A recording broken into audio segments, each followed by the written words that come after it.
स्वागत है साथियों आपका अपने यूट्यूब चैनल स्टडी अड्डा के जीके के चैनल पर। साथियों आज हम इस वीडियो में उत्तर प्रदेश पुलिस री एग्जाम के लिए एक हिंदी का महत्वपूर्ण प्रैक्टिस सेट लेकर आए हैं जिसके सभी क्वेश्चन आपके लिए गोल्डन साबित होने वाले हैं। तो वीडियो को पूरा प्रैक्टिस सेट को ध्यान से जरूर देखिएगा। तो बिना टाइम गवाए करते हैं वीडियो को स्टार्ट। अगर आप भी इससे पहले हमारे चैनल पर नए हो तो चैनल को सब्सक्राइब और वीडियो को लाइक तो जरूर ही कर दीजिएगा। तो आपका पहला क्वेश्चन आपसे पूछा जा रहा है, निम्नलिखित में से कौन सा शब्द कमल का पर्यायवाची है। तो आपको बताना होगा, चार विकल्प आपके सामने शो हो चुके हैं। आपको इनमें से कमल का पर्यायवाची शब्द चुनना होगा। तो बता दीजिएगा कमल का पर्यायवाची शब्द कौन सा हो जाएगा। तो कमल का पर्यायवाची शब्द कौन सा हो जाता है, अरविंद। इसमें ए विकल्प के साथ आपका ऑप्शन जो होगा अरविंद, इसमें कमल का पर्यायवाची होता है। तो अगर मेरे दोस्तों आप इन क्वेश्चनों का जवाब जानते हो या सभी क्वेश्चनों का जवाब जानते हो तो हमें कमेंट बॉक्स में बता सकते हो।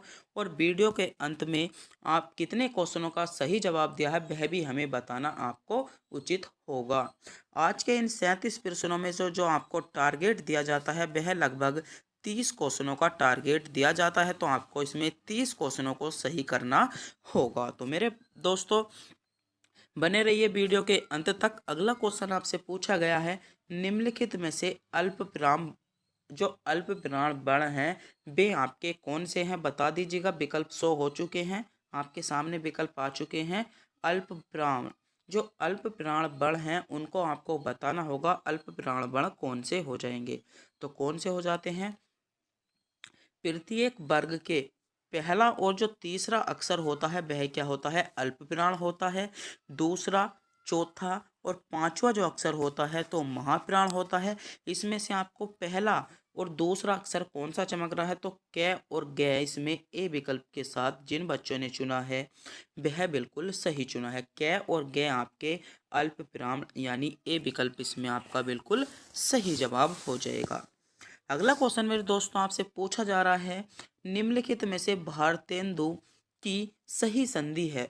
भारतेंदु की सही संधि है Bharat plus tendu, Bharat plus tendu, Bharat plus Indu या भारत प्लस इंदु। तो बताइएगा भारतेंदु, भारतेंदु भारत प्लस कौन सा, इंदु, यानी डी विकल्प की ओर जाने वाले सभी विद्यार्थियों का जवाब बिल्कुल सही जवाब हो जाएगा। जो मेरे प्यारे बच्चे डी विकल्प की ओर जा रहे थे वे बिल्कुल सही जा रहे थे। भारत प्लस इंदु को चुनने वाले बच्चे बिल्कुल सही जवाब हो जाएगा।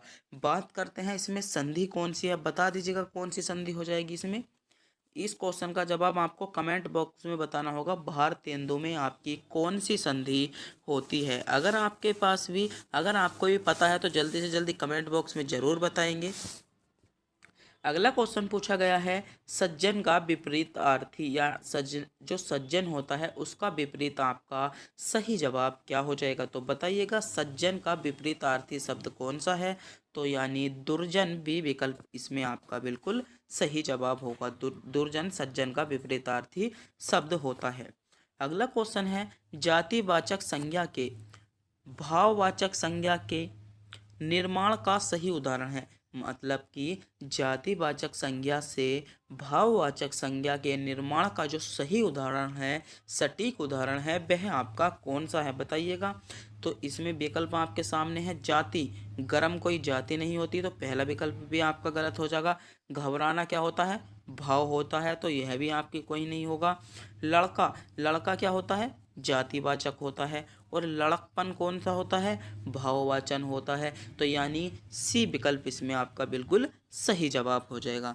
मेरे दोस्तों आज की वीडियो के लास्ट के जो आपके 10 क्वेश्चन है वे आपके लिए बहुत सेलेक्टेड क्वेश्चन होने वाले हैं। तो वीडियो को ध्यान से पूरा ज़रूर देखिएगा क्योंकि 10 के 10 ऐसे क्वेश्चन हैं जो आपको कहीं ना कहीं किसी न किसी शिफ्ट उत्तर प्रदेश पुलिस में मिलने वाले हैं। तो वीडियो को ध्यान से ज़रूर देखिएगा और अपने दोस्तों के पास भी वीडियो को शेयर ज़रूर कर दीजिएगा। अगला क्वेश्चन पूछा गया, निम्नलिखित में से कोमल तालव्य ध्वनि कौन सी है। तो बताइएगा, विकल्प आपके सामने है, आपको चुनना होगा कोमल तालव्य ध्वनि इनमें से कौन सी हो जाएगी। तो कोमल जो तालव्य ध्वनि है वह आपकी कौन सी हो जाती है, कै, ख, घ और ग। क्या कै, ख, ग, यह आपकी कोलम तालव्य कोमल तालव्य ध्वनि हो जाती है, यानी बी विकल्प के साथ आपका सही जवाब हो जाएगा। अगला क्वेश्चन है, निम्नलिखित में से आरंभ बोधक संयुक्त क्रिया कौन सी है? तो आपको बताना होगा आरंभ बोधक कौन सी क्रिया आपकी हो जाएगी। पेड़ बढ़ता गया, पेड़ बढ़ता है मतलब निरंतर चल रहा है, तो इसमें कौन सी हो जाएगी? नियमित क्रिया हो जाती है। यह क्या निरंतर चल रहा है। यह काम करना पड़ता है, यह काम करना पड़ता है, इसमें भी आपकी नहीं होगी। वह रोने लगा मतलब आरंभ हो गया, वह रोने लगा, यानी सी विकल्प इसमें आपका सही जवाब हो जाएगा, वह रोने लगा।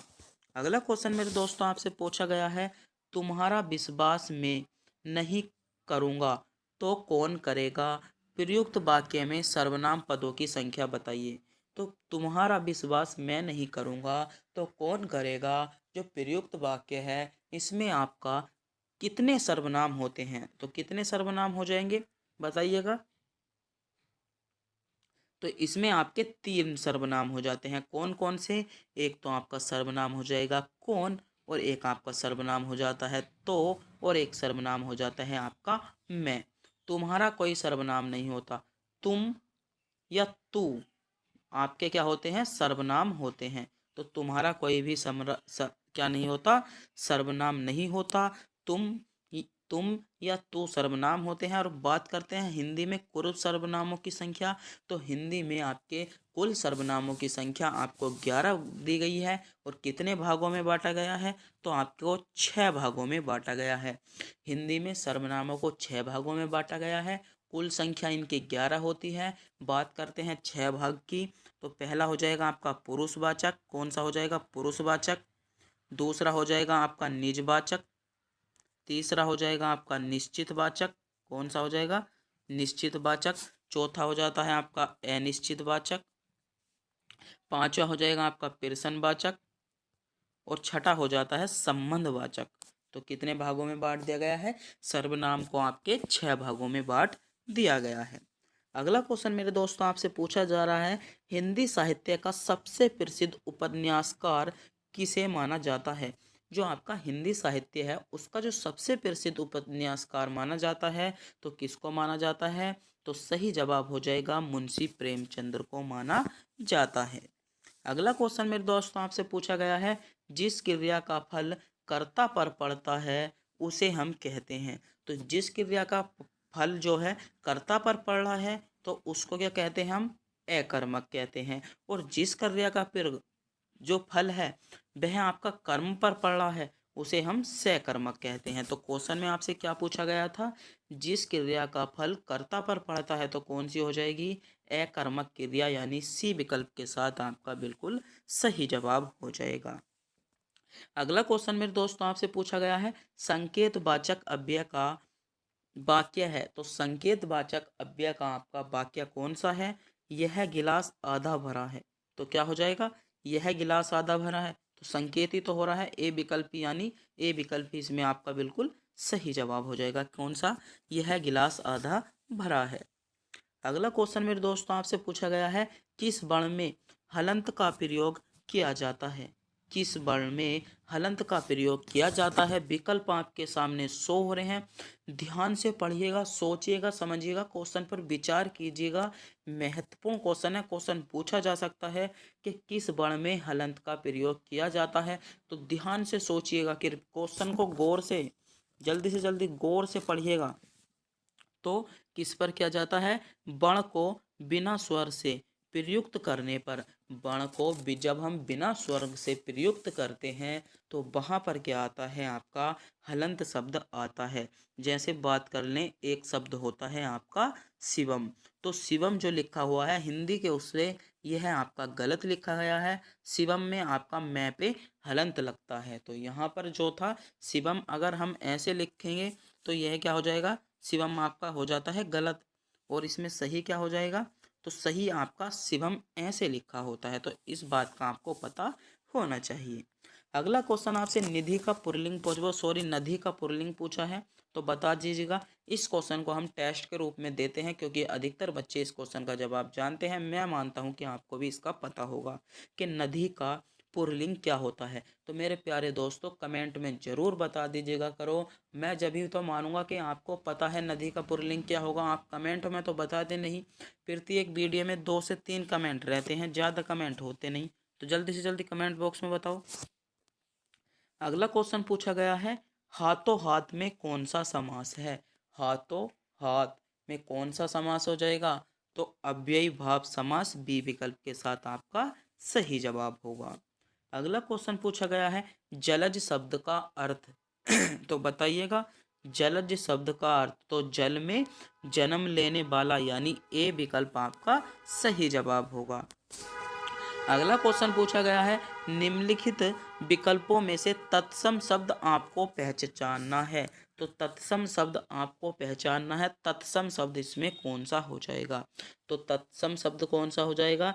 एला इसमें आपका ए विकल्प की ओर जाने वाले सभी बच्चों का जवाब बिल्कुल करेक्ट जवाब होगा। अगला क्वेश्चन पूछा गया है, मोर का पर्यायवाची। तो मोर का आपका पर्यायवाची क्या हो जाता है।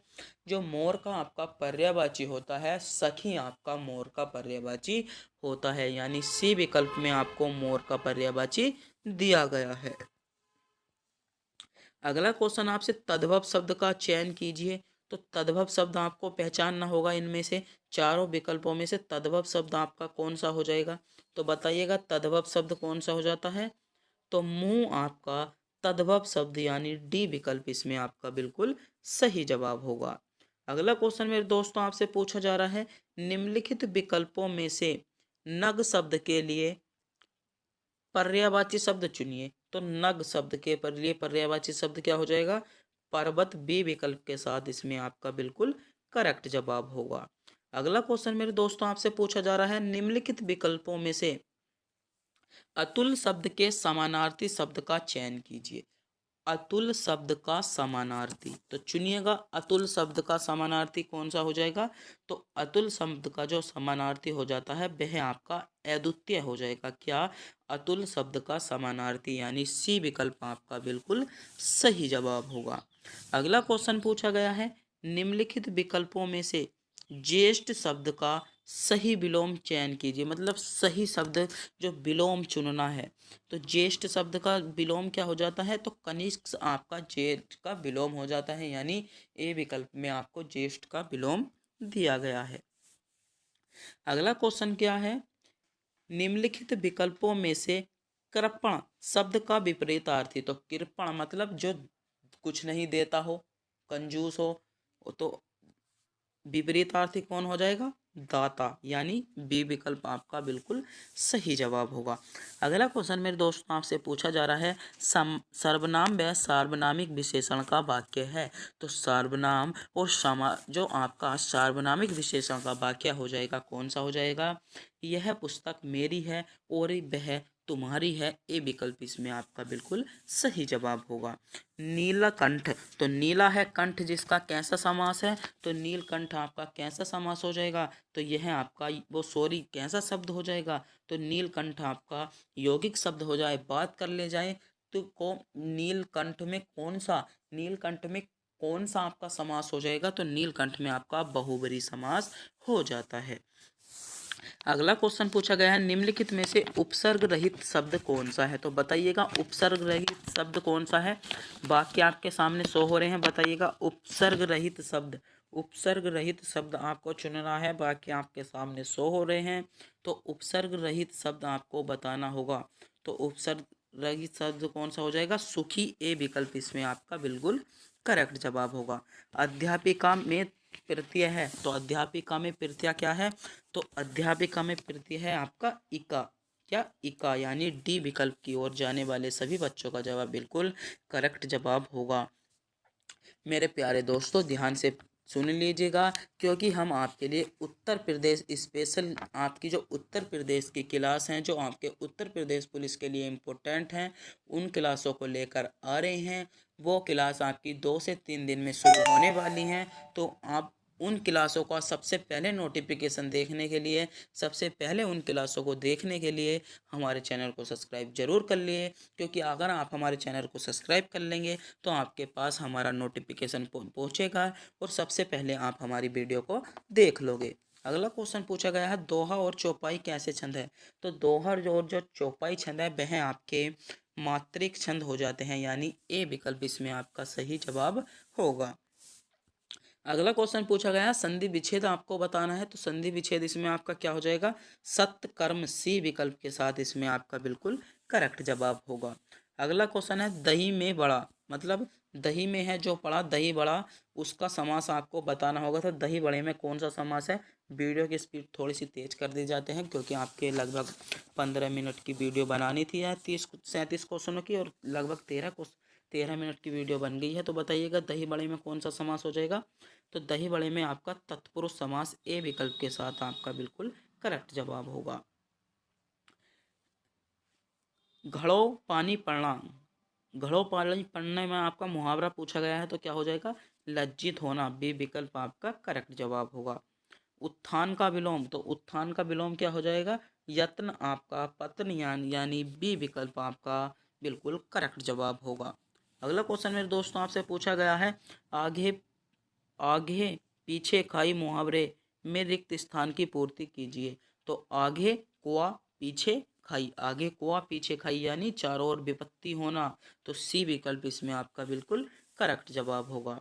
अगला क्वेश्चन पूछा गया है इंद्र का समानार्थी। तो इंद्र का समानार्थी आपका क्या होता है, इंद्र का समानार्थी इनमें से आपका कोई सा भी नहीं दिया है। तो बता दीजिएगा, इंद्र का एक समानार्थी आपको बताना होगा। बताइएगा कमेंट बॉक्स में इंद्र का एक समानार्थी कौन सा हो जाएगा। निम्नलिखित में से शुद्ध वाक्य चुनना है। भक्तों की सेना जा रही थी, गलत। भक्तों की मंडली जा रही थी, गलत। भक्तों की टुकड़ी जा रही थी, क्या हो जाएगा, गलत हो जाएगा। भक्तों की भीड़ जा रही थी, तो डी विकल्प इसमें आपका क्या हो जाएगा, करेक्ट जवाब होगा। अगला क्वेश्चन है निम्नलिखित में से शुद्ध चुनना है।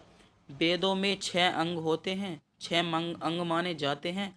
वेदों में 6 अंग माने जाते हैं, तो वेदों के 6 अंग नहीं माने जाते, वेदों में 6 अंग माने जाते हैं, यानी बी विकल्प आपका सही जवाब होगा। अगला क्वेश्चन पूछा गया निम्नलिखित में से प्रश्नवाचक सब सर्वनाम कौन सा है। तो प्रश्नवाचक सर्वनाम कौन सा है, कौन आपका प्रश्नवाचक सर्वनाम हो जाएगा। जगदीप में कौन सी संधि है। तो जगदीप में आपकी कौन सी संधि हो जाएगी, जगदीप में विसर्ग व्यंजन संधि आपका करेक्ट जवाब होगा। सार्थक खंडन वाले शब्द को क्या कहते हैं। तो क्या कहते हैं, यौगिक कहते हैं, सी विकल्प आपका सही जवाब होगा। और आज की वीडियो का अंतिम क्वेश्चन आपकी स्क्रीन पर आ चुका है क्योंकि आपका बहुत ज़्यादा टाइम हो गया है। इनमें अव्यय शब्द है, तो अव्यय शब्द कौन से हो जाएंगे, धीरे धीरे आपके अव्यय शब्द हो जाते हैं। तो अगर मेरे दोस्तों आपको भी वीडियो अच्छी लगी हो तो वीडियो को लाइक, चैनल को सब्सक्राइब जरूर कर दीजिएगा।